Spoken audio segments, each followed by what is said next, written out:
Big wave.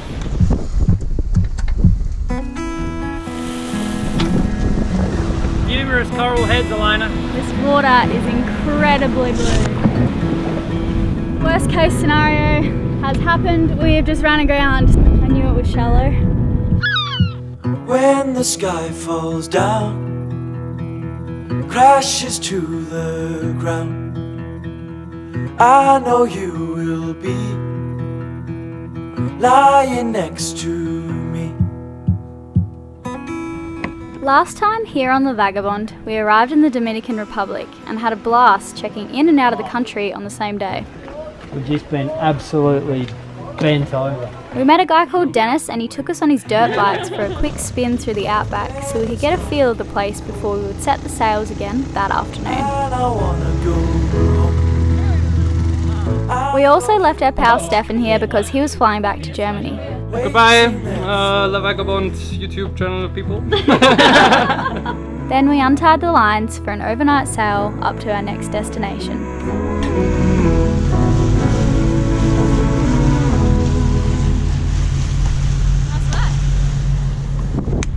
So DR is behind us and we're thinking of shaking out a breathe because we're not going very fast right now, but Riley needs to calculate some things to check what time we're going to arrive tomorrow because we need to arrive when the sun's behind us because of how shallow Turks and Caicos is, so we really need that vision in the water.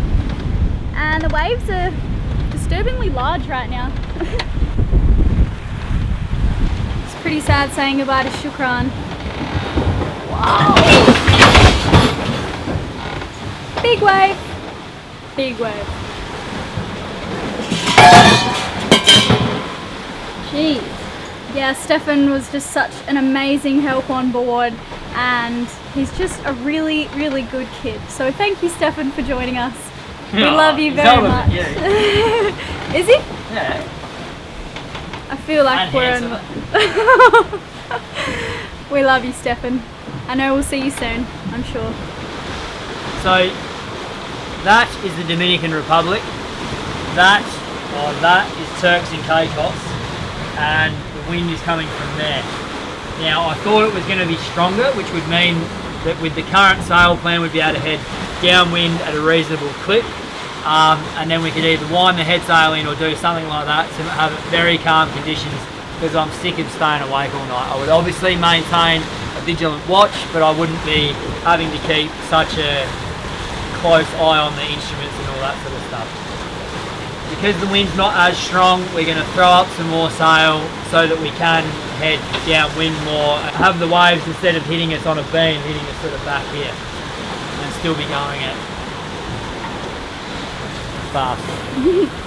Alright, let's do it.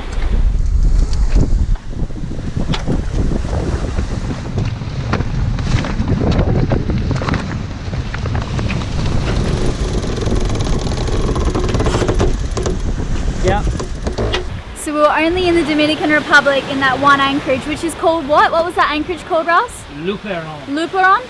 And I was just wowed, like just completely amazed with how beautiful the place was. I really underestimated it. I haven't heard much about the Dominican Republic, and we talked to a few locals and they said it's not a very popular tourist destination, but I think it should be, man.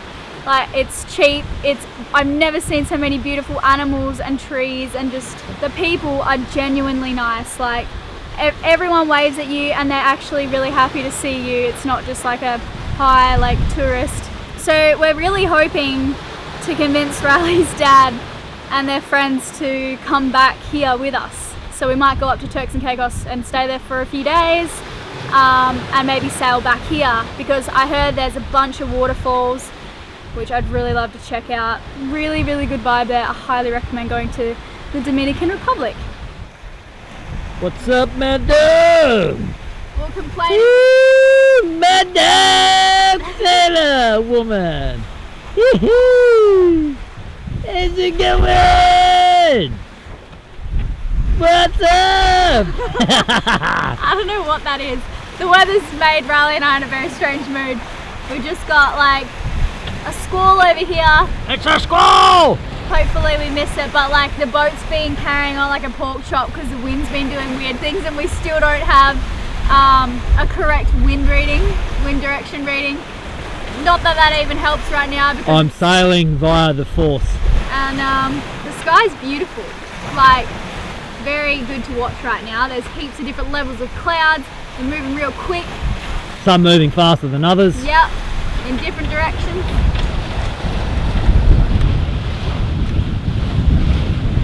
Well, it's a miracle, everyone.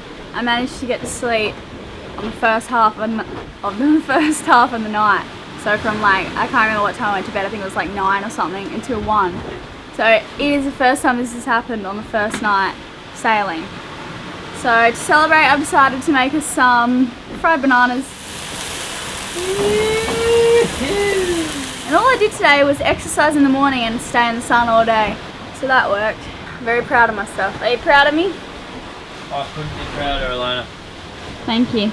Well, it doesn't look that appealing. It actually looks quite strange, but fried banana, coconut milk, vanilla essence, and a little block of dark chocolate. What do you rate it? 10. Really? 11. Really? Lies. I'm pretty hungry. It was nice.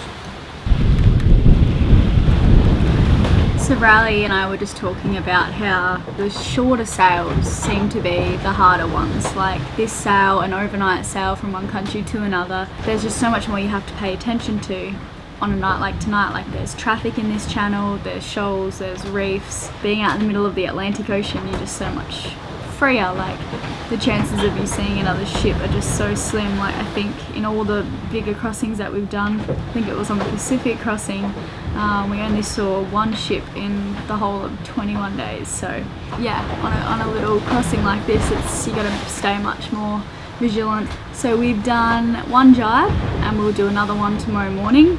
So we've kind of gone like this up to Turks and Caicos, and we kind of underestimated how long it was going to take us to get there. And I think that we'll have to anchor behind the West Island for the night, tomorrow night, because we're thinking we might not have enough sunlight to get through the channel and to Providenciales, which is another 10 nautical miles. And while I'm here too, I just have to say thank you to you guys for sending in all of your tips on helping me try and sleep on passages, because you guys know I've been having a lot of trouble with sleep lately.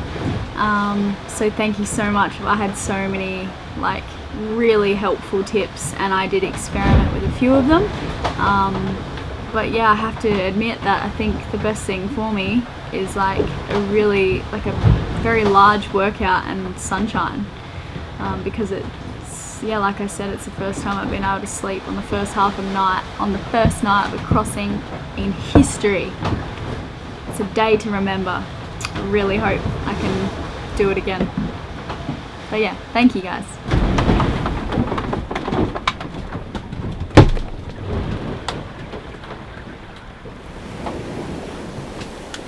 Good morning, you guys. I'd like to just quickly invite 2 of our patrons on board to join us in the Bahamas. So congratulations and a big thank you to Bianca Rose and Matt Dixon.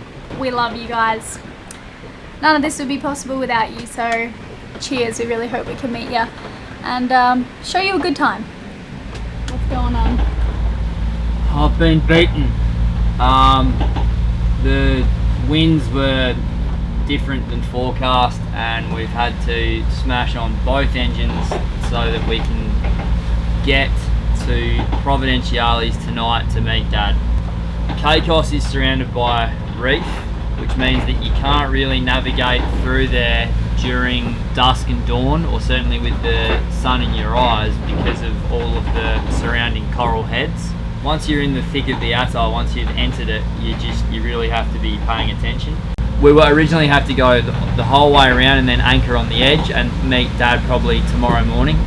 And I've found a potential pass from the south all the way through everything to the north. Better to have found this and be able to go through the whole lot and anchor where we said we would and everything be all good. So here's the scenario. I was trying to do a little bit more of night shift than Elayna and Stefan. Stefan being inexperienced running a code D. And Stefan being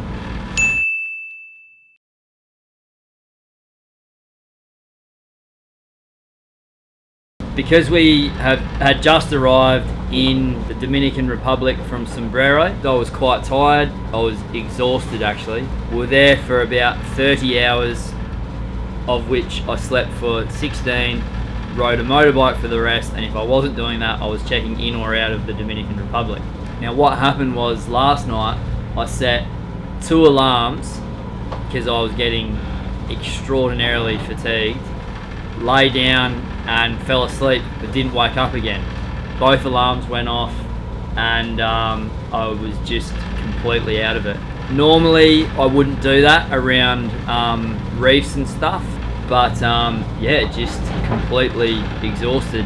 I fell asleep and didn't wake up to both alarms. What I'm saying here is that I fell asleep for 2 hours straight sailing 10 nautical miles alongside a reef. So who I'd like to hear from are other cruisers and real world situations, and how long do you actually sleep for. Often I'll be having a drink at a bar with some people and they'll go, oh yeah, like how long do you sleep for? Oh yeah, you know. So I'd love to hear, because the comment section is obviously notoriously anonymous. So I'd love to hear from you guys, and I'd also love to hear from the sticklers. What exactly are the rules? Tell me exactly how bad that is, and all of that sort of stuff. Looking forward to reading through those comments. Cheers. Well, I haven't done much filming today, mostly because Riley's been making the most of having no guests on board, and he's been prancing around the house naked, so I was unable to take too many shots, but we're coming up to our entry. You can see it, the water starts to turn really light blue. You want me to unlock this? Yeah, all yours. And we can see our little island of white sand, so we're just about to drop sails.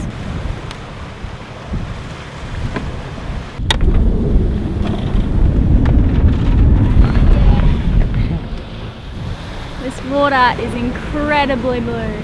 It's bluer than the famous stone of Galveston. And have you ever seen this stone? No, not as such, my lord, but I know a couple of people who have, and they say it's very, very blue indeed. Bluer than the Infanta's eyes, Elayna. And have these people seen the Infanta's eyes? No, I shouldn't think so, my lord. And neither have you, presumably. No, my lord. So what you're telling me, Percy, is that something you have never seen is slightly less blue than something else you have never seen. I want to drink it. I think I need some water actually.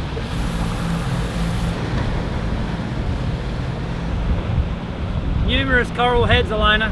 Every chart that I've ever read in a place like this, it just always says numerous coral heads. It's like we couldn't be bothered charting them. Just numerous. Alright Riley, I'm jumping in.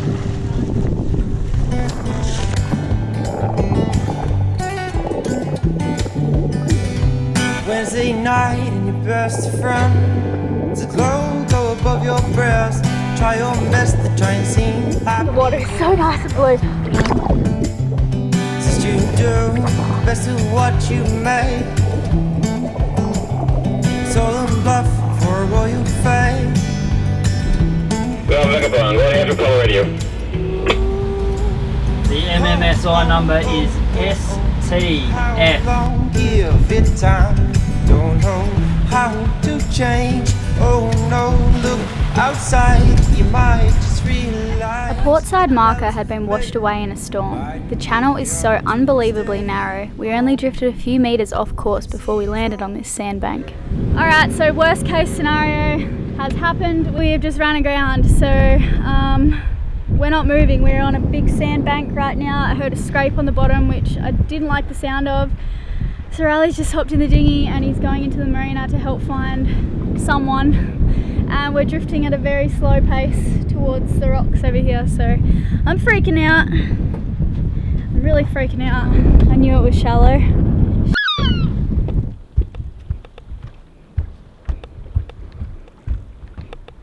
It's the back that's on, it's the rudders, which is pretty bad. You can see the front's just out of the water.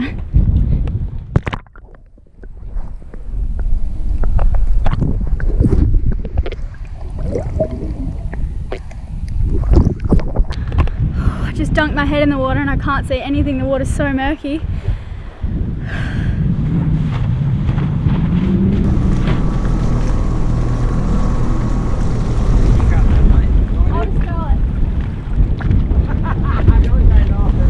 we want to go a little bit more reverse port.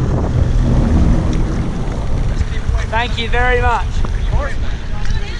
On your port here, it kind of sticks out a little bit, so you kind of want to be to the starboard a little, but you really are good if you can stay right in the middle. We owe this guy so much beer, it's ridiculous.